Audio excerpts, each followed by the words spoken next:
Okay, sorry if I cough a little bit through this. I'm a little bit sick. It's now day 5. I did do a vlog yesterday, but I haven't had a chance to edit it. I'll just edit this one real quick and upload it. I'm home now. Last night a massive storm hit. Starting to feel sick already because my bed was wet and the tent was wet and everything. And about 2 a.m. I went home. I got about 4 hours sleep maximum. Then I went back about 6 a.m.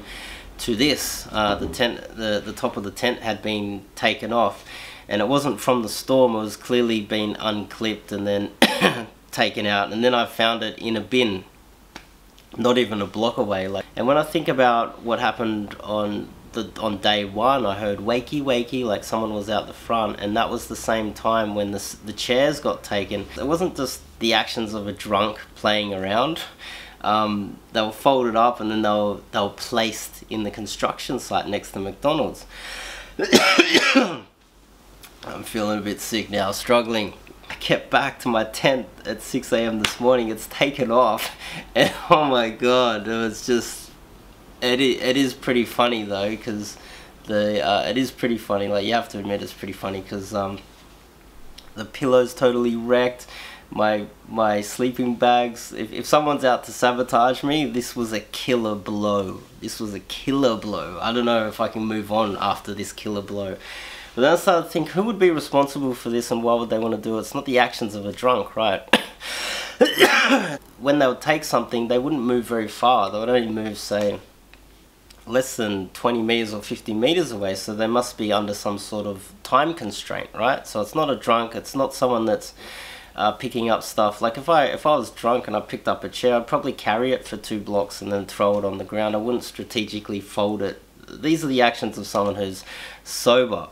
But yeah, I got a killer blow this morning. It's day 5. There's 6 days to go. I don't know if I'll survive after this killer blow.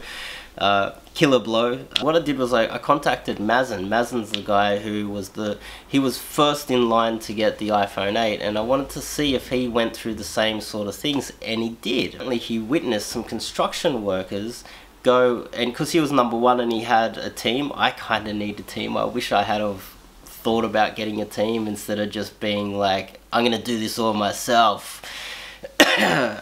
Second place and third place, they had their chairs up, and he witnessed the construction workers from the construction site over there taking one of the chairs and just throwing it in the bin. Someone stealing a chair, you would take it like 5 blocks, wouldn't you?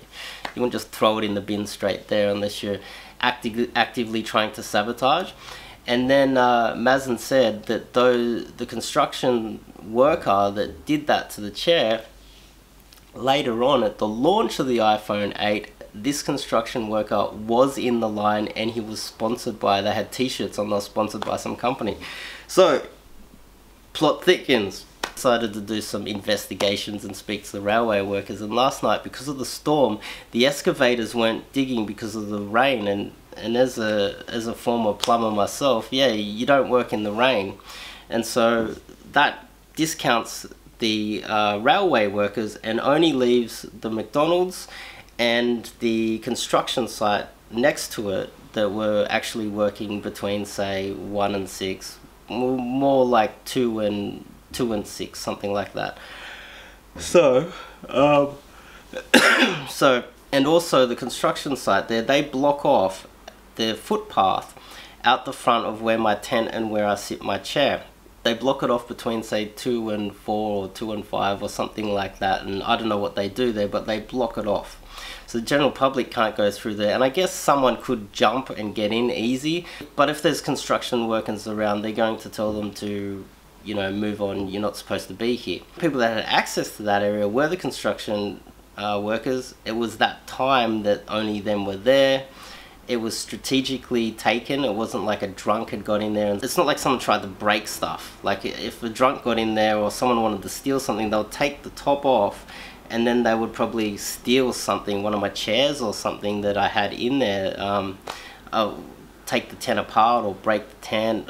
It seemed like they were under time constraint, like they might have been on a lunch break. At the top of the tent was put in a bin, and on top of it was lunch. So after, that would have been the first thing they did, and then they put all the lunch on top of it to try hide it. It was a killer blow. If it is the construction worker out there, well done. You have almost knocked me out of the battle for the first iPhone X, because I gotta say, I'm sick, my bed's gone, my sleeping bag is soaked, I had to throw out my pillow. It was a killer blow. You've almost destroyed me. I don't know how if I'm gonna survive tonight. I don't know if I'll be able to go back there. I was able to set up my chairs out the front of the Apple store. This is the battle for the iPhone X. It was something that I really wanted to do. It was a challenge that I really wanted to take on. And as I said before, it's on my bucket list. You know, it's like the glory of coming first at something, and because I'm partially disabled, coming first in any sport is it's just not gonna happen for me. So, during the daytime I can leave my chairs out there. That's why I'm here, by the way. Everything's safe during the daytime. I might have to try and sleep during the day and then stay awake and just guard everything between, say, 1 and 6 AM, something like that. That might have to be the new strategy. Health comes first, so you gotta look after yourself, and if you're going to become really sick, it's just not worth it, you know. Although it was like my short-term goal to try and take on the Apple Store and get that first iPhone X. Yeah, if it's just someone messing around and they're just trying to mess around with me, well done. You have done a very good job. And if it's someone trying to steal my spot, well done, because you've almost knocked me out of the race. I'm having second thoughts about everything that I'm doing right now. I'm exhausted, I'm sick. I don't have any pillow or blanket or anything out there. I don't even have a bed, so that the bed's too wet for me. Yeah, I got some thinking to do, but I just thought I'd give you guys a little bit of update of where I'm at. Sorry if I look so bad. I feel as bad as I look. We'll hopefully get a chance tomorrow to edit yesterday's vlog. There's not enough time in the day, so I'm gonna get some sleep, and nice talking to you guys.